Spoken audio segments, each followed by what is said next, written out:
Gloria a Dios. Dios bendiga a todos los que están en las redes sociales, ¿verdad? A través de Facebook, en la Iglesia Nueva Jerusalén. Dios bendiga a todos los que se van a estar conectando. Y Dios bendiga a todos los que van a estar viendo el programa después. Dios bendiga a la Iglesia Bautista Nueva Jerusalén. En esta mañana, gracias al Señor, ¿verdad? Dios me permitió otra vez estar aquí para terminar estos estudios de hermenéutica. Y vamos a estar haciendo un repaso para los hermanos que no han estado y para los hermanos que, ¿verdad? Para así no se sientan perdidos. Y me escuchan todos, ¿verdad? Me escuchan todos. Dios bendiga a todos. Voy a estar dando un repasito breve, aunque la lectura que vamos a estar tocando hoy es una lectura más o menos como lo que hace el hermano los domingos. Yo lo hice en forma de libro. Ustedes lo tienen ahí. Porque cada vez que se termina un capítulo, empieza una lectura como de unas 10 páginas, que es el resumen de todo lo que hemos dado en forma de teoría. Para empezar, si alguien, ¿verdad? me podría participar conmigo y decirme si se acuerda qué significa hermenéutica. Aunque sea, ¿verdad? Algo que le llegue a la mente. ¿Cuál es el propósito de la hermenéutica? Si tiene alguna idea, ¿verdad?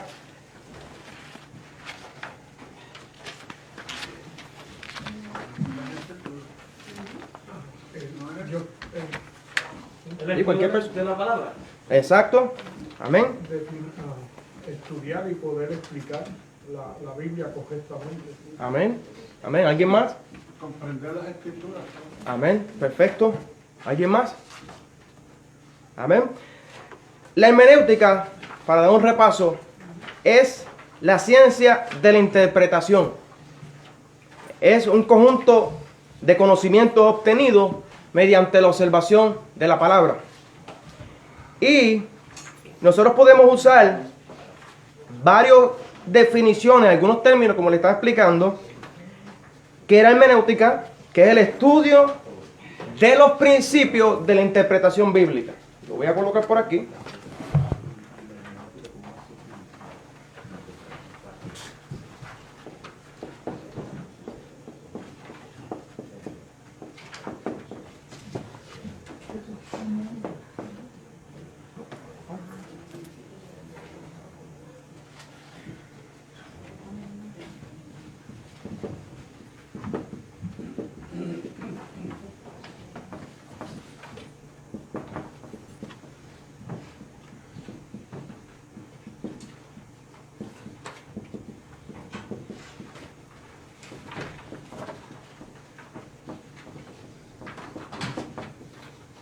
Y la palabra hermenéutica, como estuvimos hablando, se deriva de varias palabras.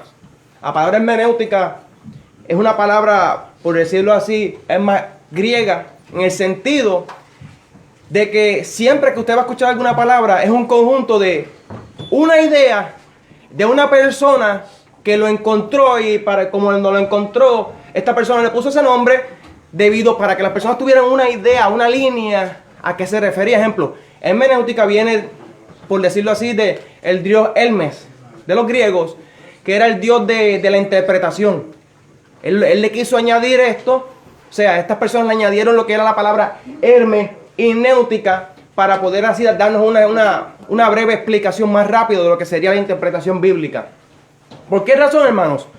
Porque sabemos que en el tiempo que vivimos, la Biblia, Juan, no estoy hablando de Juan el bíblico, estoy hablando de Juan el vecino mío. Juan puede interpretarla como él quiera. Juanita puede interpretarla como ella quiera. José puede interpretarlo como él quiere. Y se sientan los tres en la mesa. Y todos, al fin y al cabo, dicen, tú tienes razón y yo tengo razón. Pero sin embargo, a la luz de las Escrituras y al frente de la postura de Jesucristo, uno solo puede tener la razón, o los tres están equivocados. Y es ahí donde la hermenéutica hace una separación de lo que es la interpretación personal y privada de cualquiera de nosotros pudiéramos tener. Y es por eso que se necesita. Y cuando yo hablo de hermenéutica, no estoy hablando de un término que es que, por decirlo así, son términos de universidad y todas estas cosas. Se supone que eso es de más, eso está de más, la niña. No, porque cuando usted viene a estudiar lo que es la palabra hermenéutica, Jesús usaba la hermenéutica. Igualmente, cuando cogió el papiro y leyó Isaías en la sinagoga, él usó la hermenéutica para poder decirle a ellos que él era el Mesías, que él era el que vendría. O sea, de alguna manera nosotros usamos la hermenéutica, pero no nos damos cuenta. De alguna manera nosotros usamos la gramática y no nos damos cuenta. Usamos reglas gramaticales que nos enseñaron desde niños en la escuela. Ejemplo, un punto, dos puntos, la coma, la separación del i. Por ejemplo, vemos que dice, y mientras tanto, dos puntitos. Nosotros sabemos que son dos puntos suspensivos, que viene algo ahora en la explicación. O sea, eso nos deja saber ciertas cosas a nosotros. Y es por eso que voy a dar este breve repaso. Y sabemos que una de las definiciones era inspiración, que sabemos que la inspiración, uno de los autores, inspiración de los autores, inspiración del texto mismo. Dios le bendiga, hermana. Amén. Dos, está la revelación. Está la revelación, la general y la especial. Está la iluminación. Cuando una persona me viene a decir, yo tuve una revelación, nosotros, como si has estudiado el tema, uno tiene que escucharlo y después abogar y decir, bueno, ¿será una revelación propia o será una iluminación? ¿Será que la persona, leyendo la palabra, obtuvo un conocimiento que no tenía, que ya estaba ahí establecido? No fue que él lo descubrió, ya estaba ahí. Por tanto, es una iluminación. El Espíritu Santo lo iluminó para que entendiera. Amén. Ahora, parte de la hermenéutica es esta. Parte de la hermenéutica es llegar a la Escritura y sacar de ahí lo que Dios dijo desde un principio. Lo que Dios dijo desde un principio. ¿Para qué? Para no confundirnos con mi propio pensamiento. ¿Con el cuál? ¿Cuál es el pensamiento? Con el yo pienso. Con el yo creo. Con el puede ser. Porque ese puede ser, ese yo pienso, ese yo creo, puede llevar a muchas personas a muchos errores. Sinceramente. Entonces, pasamos a esta lectura. Cuando yo empiezo a leer, yo creo que va a durar los 2 domingos. Y los va a ayudar a ustedes a entender todo ese proceso. Es un resumen ya de lo que hemos leído. Y la primera parte, en apéndice 1, ustedes lo tienen por ahí, los que tienen las palabras de hermenéutica. Busquen, hay un lugar donde dice inspiración y canon. Inspiración y canon. Es después de la página número 3. Inspiración y canon. Dice apéndice 1, inspiración y canon. Para que se le haga más fácil, yo voy a ir leyéndolo y vamos a ir explicándolo poco a poco, ¿verdad? Para así se le haga más fácil. Y vamos a ver cuál es la importancia del canon, cuál es la importancia de lo que se llama inspiración, qué es la inspiración. Vamos a tocar el tema también de qué vino primero, el huevo o la gallina. O sea, son temas, ¿verdad? Que a veces son jocosos, pero va a llegar el momento que vamos a ver cuál vino primero, el huevo o la gallina. Entonces, a lo largo de entendiendo la palabra de Dios, hemos trabajado con la preposición de que la Biblia es inspirada palabra de Dios. Por otra parte, con el término Biblia nos referimos a los 66 libros del canon protestante. En este apéndice queremos exponer la base de tal presuposición. Normalmente, esto no es un tema que se incluya en los libros del texto de hermenéutica bíblica, que es el arte de la interpretación de la Biblia.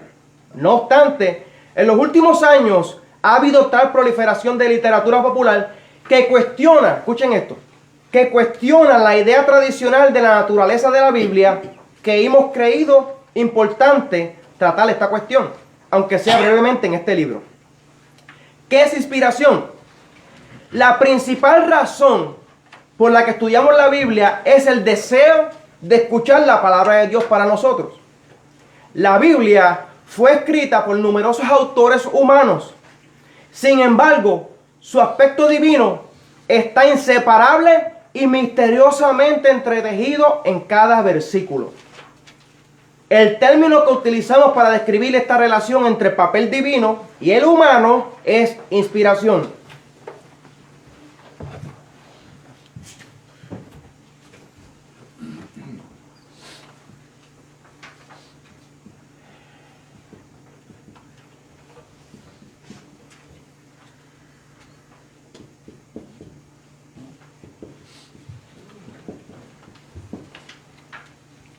Es aquí, hermanos, es aquí, en esta palabra y en esto, en donde muchos se han separado del Evangelio.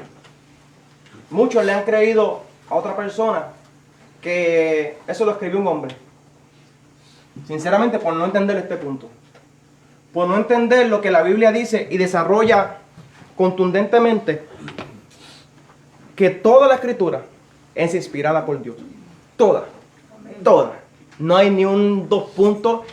Y vamos a ver más adelante que toda la Escritura ha sido protegida por Dios por los siglos y será protegida por Dios por la eternidad. Porque si no, no fuera Dios. Y es donde hay muchos dudamos. Dios podrá proteger la Escritura. Pudo haber protegido 2 puntitos y 2 comas, sí. Porque ni una jota ni una tilde pasarán. Así de poderoso es nuestro Dios. Así de poderoso es nuestro Dios. Ahora, la inspiración puede definirse como el proceso por el que Dios dirigió a ciertas personas incorporando sus capacidades y estilos a fin de revelar su mensaje a la humanidad. Como todos sabemos, los que hemos estudiado Biblia 101, sabemos que Juan, Lucas, ellos tienen su trasfondo, tienen sus distintas, le escribieron a distintas personas. ¿Alguien me puede decir a quién le escribió Mateo? A los judíos. A los judíos. ¿A quién le escribió Lucas? A los gentiles. A los gentiles. ¿Y a quién le escribió Marcos? A los romanos. A los romanos. Hermanos, cuando nosotros, gracias pastor, cuando nosotros vemos este desenlace, hermano, se le hace más fácil leer la Escritura. Se le hace más fácil quién era el destinatario de esa carta.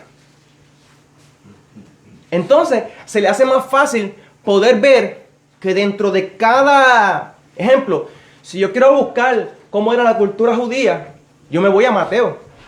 Y Mateo me va a explicar con detalles cómo era la época judía para el tiempo de Jesús. Es así donde personas del área cinematográfica han podido hacer películas a través de la Escritura, hermano. Han podido hacer películas desarrollando mediante leyendo los evangelios.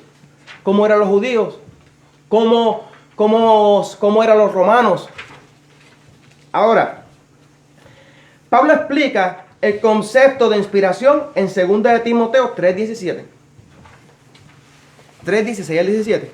Y van a escuchar esto muchas veces, hermano. Y yo lamento decirle que para mí es un gozo que lo escuchen muchas veces, porque es uno de los versículos más importantes que uno pueda tener guardado. Y es 2 de Timoteo capítulo 3, versículos 16 al 17.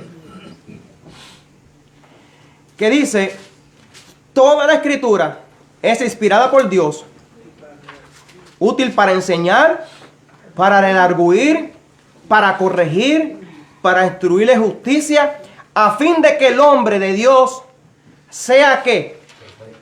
Perfecto. Enteramente ¿qué? Preparado. ¿Para qué? Para toda buena obra. Para toda buena obra. Entonces, La palabra griega clave que Pablo utiliza en el versículo 16 es esta palabrita. Theopneustos. Por aquí.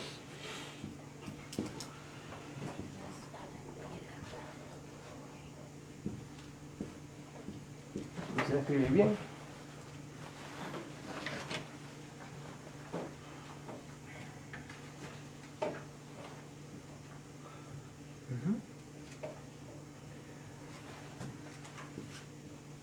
Theopneustos. ¿Ok? Esa palabrita, hermanos, como vemos, los traductores de principales versiones en español han traducido esta palabra como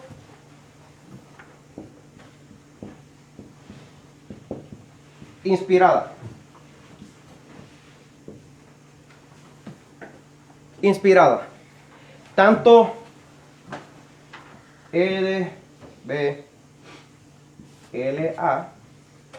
y la Nueva Versión Internacional.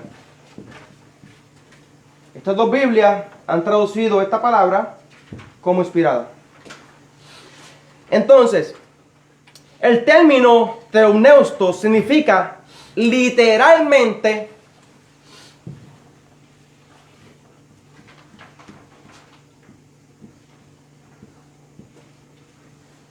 exhalada. Significa literalmente exhalada. ¿A qué lleva esto? Que fue exhalada por Dios. Que es la traducción que ha escogido la Nueva Versión Internacional. Este versículo nos dice mucho acerca del modo en que se elaboraron las escrituras. Y quiero que ponga por ahí, cuando copie esto por ahí, los que no tienen esto, que lo copien. El origen de la acción es Dios, primeramente. El origen de la acción es Dios. Y el método se describe con la expresión exhalada por Dios. Vuelvo y repito. El origen de la acción es Dios y el método se describe con la expresión exhalada por Dios. El ámbito de la inspiración se extiende a toda la escritura. Así que cuando nosotros, es importante que nosotros cuando vamos a hablar con alguien y vaya a Salmos, Proverbios, tanto a Génesis, todo. Es inspirada por Dios toda. No importa, hermano, si es Jonás que entró en la ballena y para usted suena un poquito medio raro. Sí, es inspirada por Dios. Toda. No se le olvide eso, hermano. Entonces, cuando Pablo habla de toda la escritura, tiene sin duda en mente todos los libros canónicos del Antiguo Testamento. Y su concepto se extiende también a todos los versículos de esos libros. Además, en el tiempo que Pablo escribió Segunda de Timoteo, probablemente la iglesia había ya comenzado a aplicar la palabra escritura.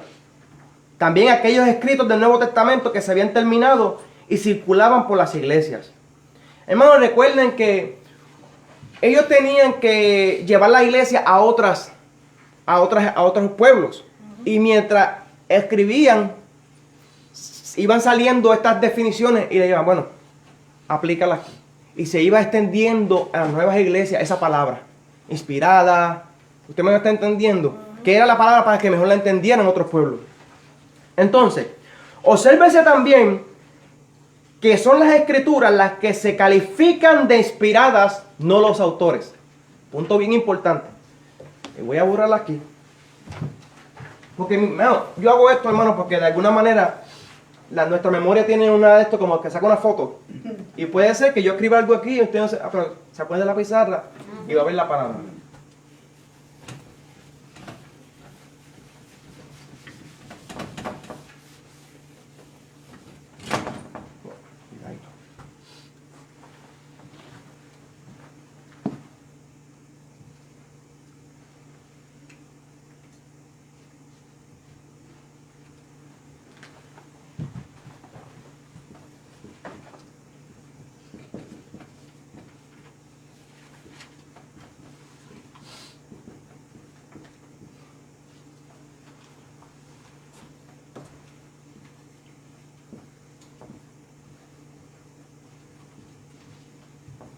Hermano, la escritura fue inspirada, no los autores.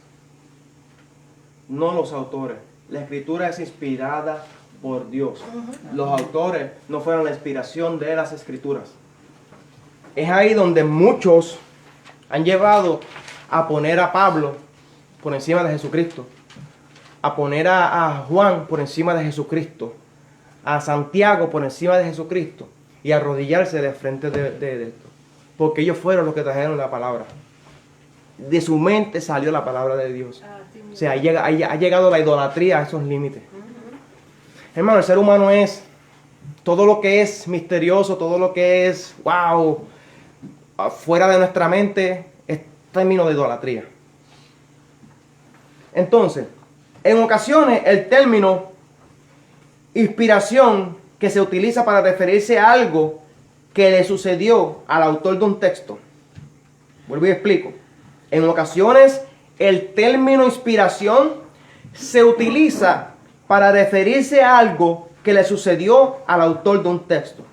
En este versículo, Pablo declara que lo que ha sido inspirado por Dios y tiene, por tanto, un valor infinito para quienes deseamos seguir a Cristo, es el producto final, el escrito final. Eso es a lo que nosotros tenemos que darle un valor infinito, es a lo que tenemos aquí. Amén. A la palabra de Dios.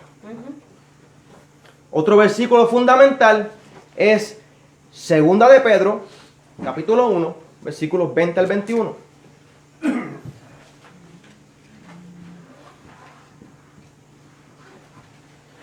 Segunda de Pedro, capítulo 1.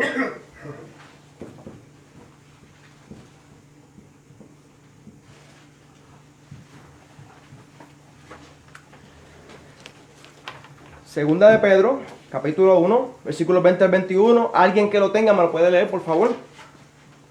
Amén. Amén. Hermano Carlos.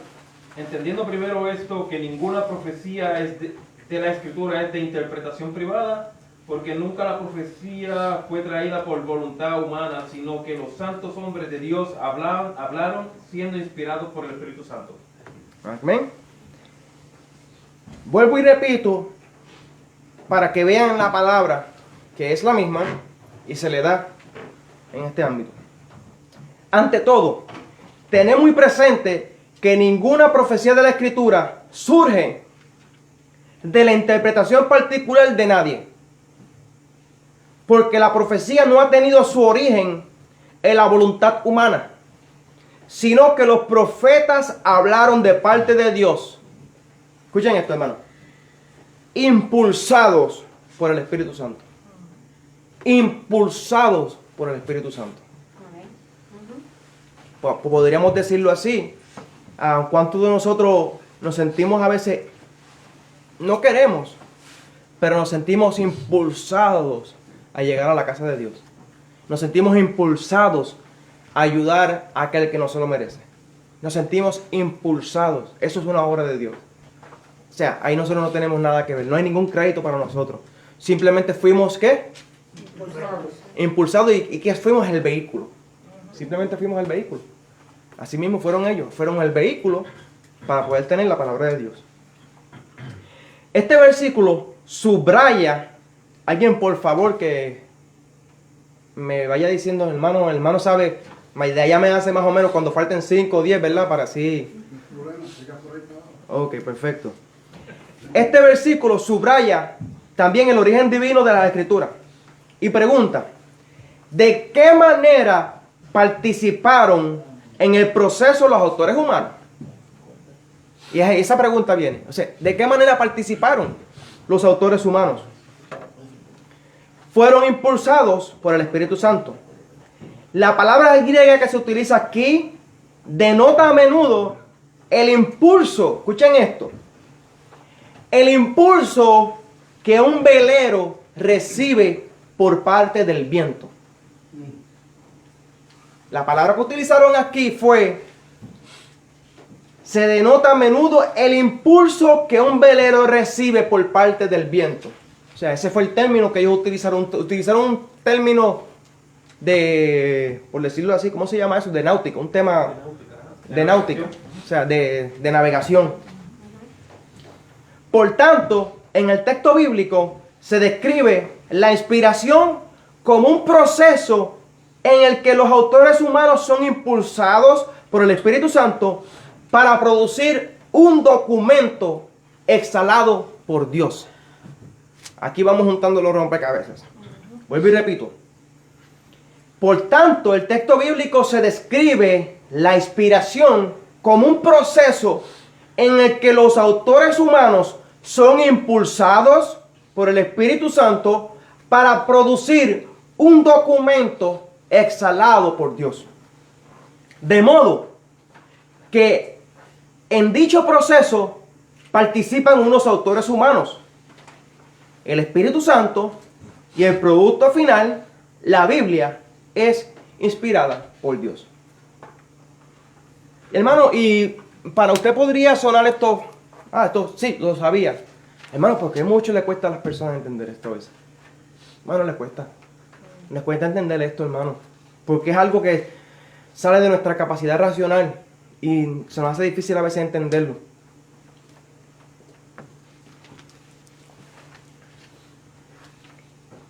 Ahora, las implicaciones de una Biblia inspirada son inmensas.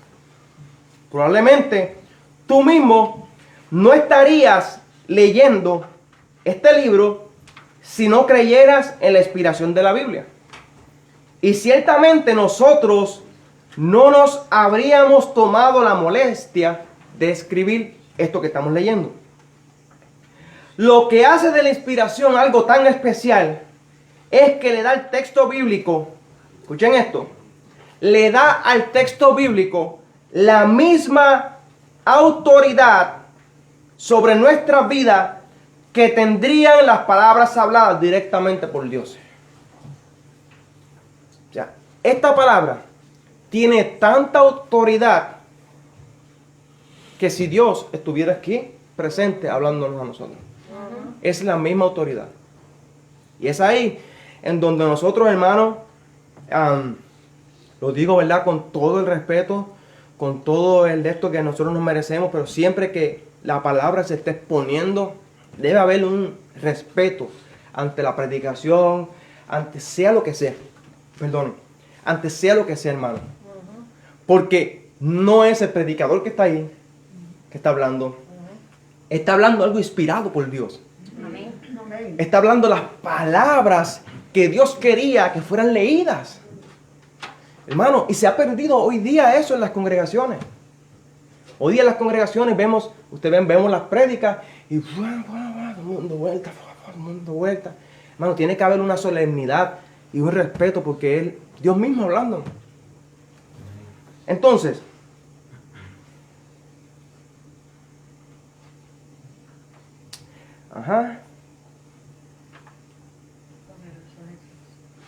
lo que hace de la Biblia algo tan especial es que le da al texto bíblico la misma autoridad. Eso lo entendimos.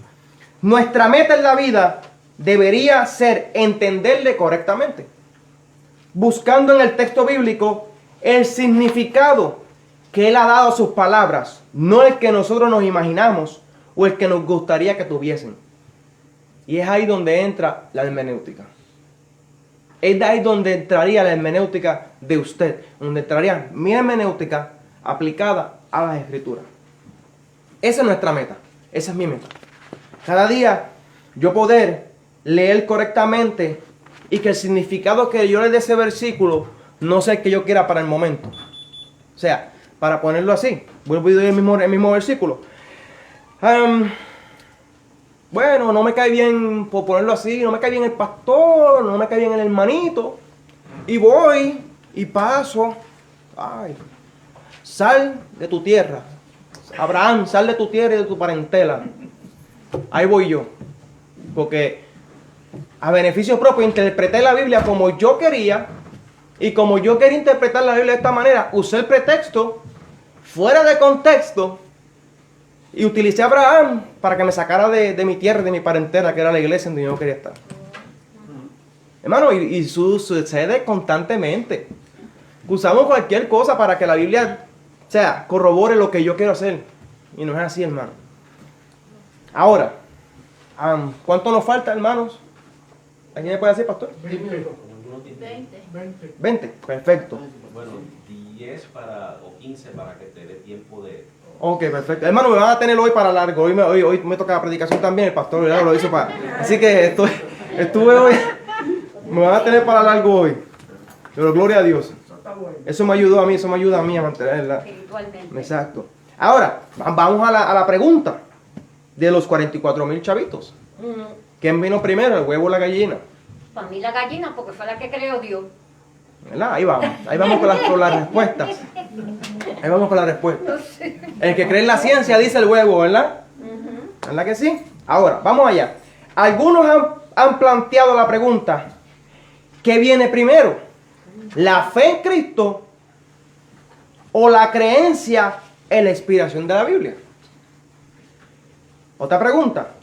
¿Creen los cristianos en Jesús por su convicción de que la Biblia es inspirada? ¿O acaso confían que la Biblia es inspirada porque creen en Jesús? Vuelvo y repito. ¿Creen los cristianos en Jesús por su convicción de que la Biblia es inspirada? ¿O acaso confían que la Biblia es inspirada porque creen en Jesús? En nuestro caso, tanto como el autor, tanto Scott como yo, creímos en Jesucristo cuando éramos todavía muy jóvenes. Mucho antes de considerar en serio la cuestión de si la Biblia era o no la revelación de Dios. Más adelante, a medida que fuimos creciendo, comenzamos a leer la Biblia de un modo más serio.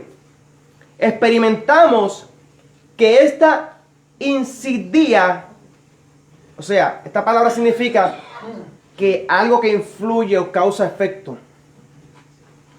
en nuestra fe, reformándola y fortaleciéndola. Desde nuestra perspectiva existencial, escuchen esto, la Biblia nos parecía una obra evidentemente digna de confianza y verdadera. Y todavía nos lo sigue pareciendo después de nuestros años de formación académica. De modo, pregunta, ¿se inició este proceso con nuestra fe en Cristo? Por otra parte, cuando éramos niños, todo lo que aceptábamos por la fe acerca de Jesús procedía de la Biblia, creyendo pues en Él. Estábamos de hecho creyendo en el relato bíblico. Así que, pregunta, ¿se inició este proceso con nuestra fe en la Biblia, el huevo o la gallina? En la actualidad tenemos la impresión de que ambas cosas van juntas y son inseparables.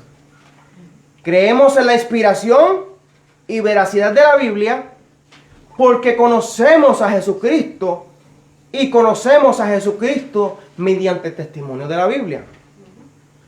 En este apéndice presentamos en breve una breve defensa de las Escrituras como texto digno de confianza y verdadero.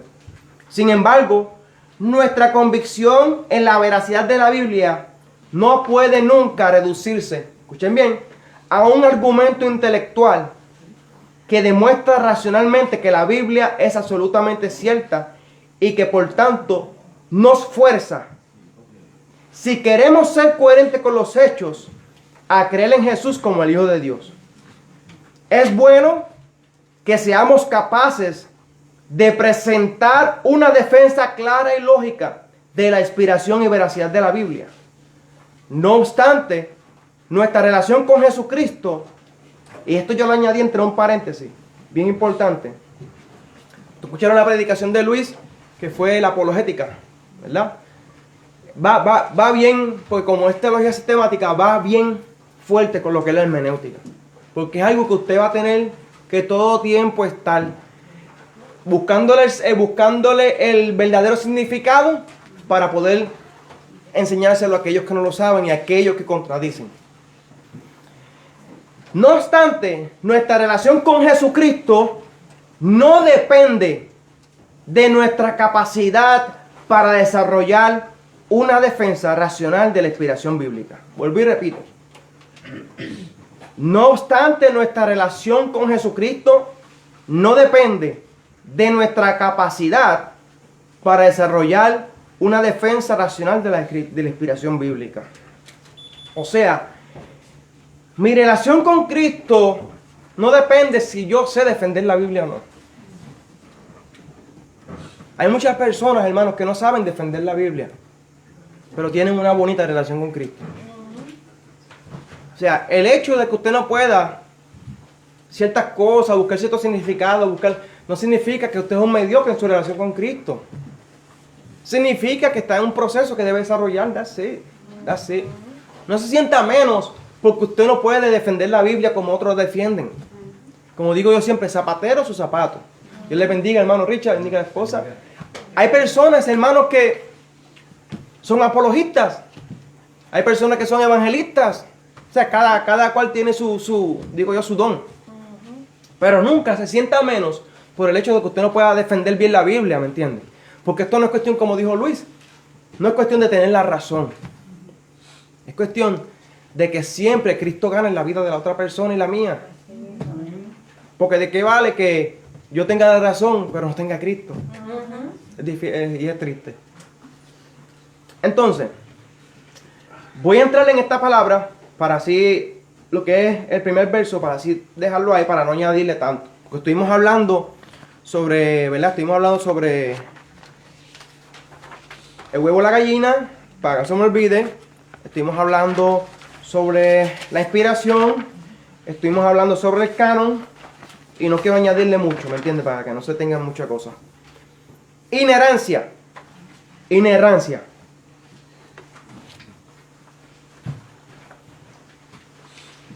Hermano, cuando ustedes tengan esto así, yo escribo feíto, hermano.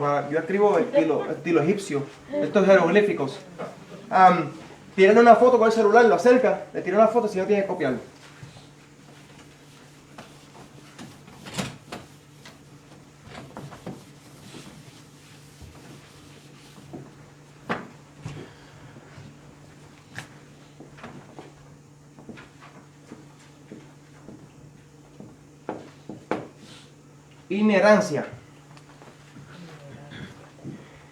Inherancia. Pregunta. ¿Hasta qué punto es exacta la Biblia? ¿Hasta qué punto es exacta la Biblia? ¿Alguien me podría decir? Para mí, la Biblia es exacta desde el principio hasta el fin. Amén, hermana. Amén. Eso debería ser la respuesta de cada uno de nosotros, ¿verdad? Y muchas cosas, hermano, no las entendemos. Simplemente. Es como decir, muchas personas quieren, pero explícame por qué. Ok, si Dios es el principio y el fin, ¿cómo yo sé cuándo se fundó el principio? O sea, usted me entiende, si Él estaba solo, siempre ha estado solo desde el principio. ¿Me entienden? No hay forma de yo explicarte cómo Dios vino, de dónde Dios salió. No hay forma de explicarte. Simplemente lo sé. Lo sé. Ahora, ¿cuán extensiva es la verdad de la Biblia? ¿Cuán extensiva es la verdad de la Biblia? ¿Cuán extensa, hermano? Inmensa, ¿verdad? Sumamente extensa. No hay espacio. No hay espacio, exacto. Yo creo que el espacio y la física no son suficientes. Imagínense, cuando yo escucho la palabra longaminidad, para mí eso es, ya el Señor, la longaminidad, esa palabra. Entonces, esa palabra es larga. Larga, así mismo, longaminidad. Entonces, ¿está por completo libre de error? Sí, señor, la palabra sí. Así es, hermano. Hermanos, y podemos entender, por eso es bueno asesorarnos, que hay ciertas Biblias que tiran más para la religión que para el desarrollo de Cristo. Y es bueno siempre instruirse en eso. Pero las Biblias que aún quedan, hermano, que no han sido alteradas por el hombre, hermano, Dios las ha preservado. Usted puede creer 100%.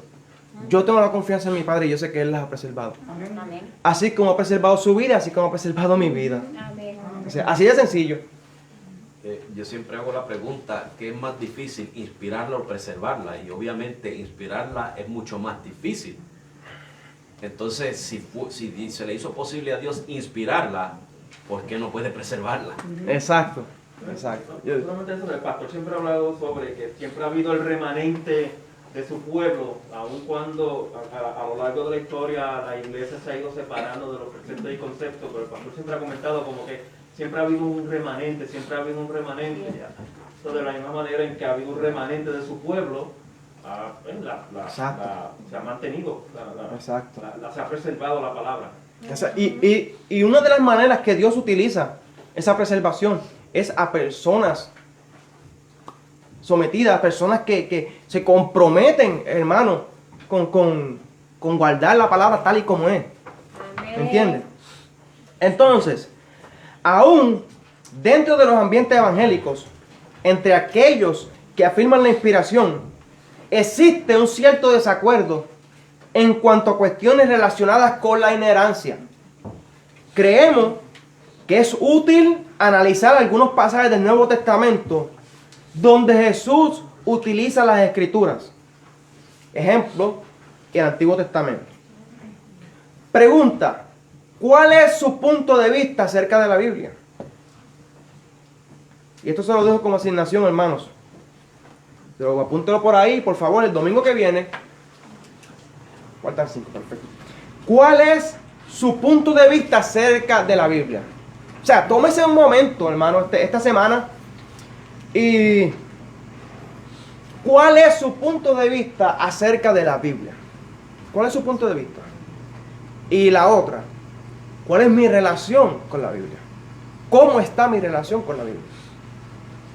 Usted escríbalo y lo apunta ante usted y eso lo guarda para usted, hermano. Pero por favor, ¿verdad? No lo hagan por mí, sino, ¿verdad? Háganlo por usted mismo. Se sienta usted mismo y analice. ¿Cuál es su punto de vista acerca de la Biblia? ¿Y cuál es mi relación con la Escritura? Esas dos cosas, hermano, van a desarrollar algo en usted que si fuera negativa, las dos cosas van de la mano. A usted arreglar una, se arregla la otra. Así que, hermano, pongámonos de pie, vamos a orar. Gracias, hermano, por estar aquí en esta primera clase de hermenéutica. Vamos a estar aquí todos los domingos hasta que es un mes o dos, si Dios permite, para poder terminar esto, porque es importante que nosotros terminemos esto. Gracias, lo agradezco, hermano. Padre Celestial,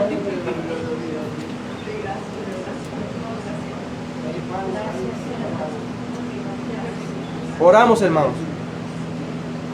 Padre Celestial, estoy aquí en tu presencia, dándote gracias, gloria y honra porque te la mereces.